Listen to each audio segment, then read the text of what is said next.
look at them as Chief Empowering Officer. Can you dig little deep into that empowerment? What is that process of empowerment? Sure. See, when I say, okay, let me put it in this way. If you look at CEO, right? CEO, most of the time, since you asked the previous question, I'm trying to connect to the dot.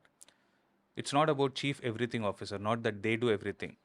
It is not even Chief Executive Officer the way I look at. I look at them as Chief Empowering Officer. Now, let me emphasize on what do I mean by empower.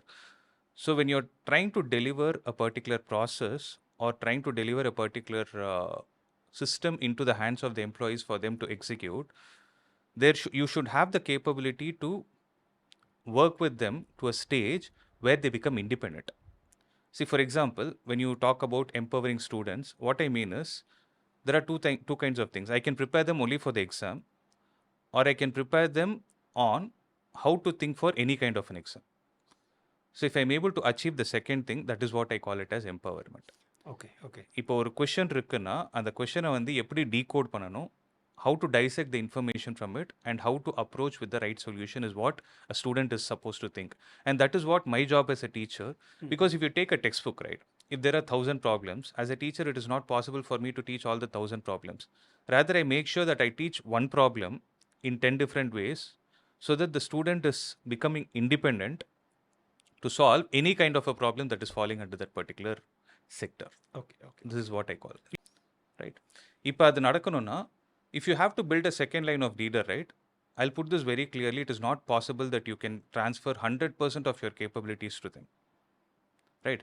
Even if they are at 70% clarity and the capability of what a founder or a CEO has, that is more than sufficient for them to become the second line of leader. So to achieve that, what you need to do is, as you progress from the level they are at, let's say they are at 50%, from that 50 to 70, there is a particular process that you need to follow.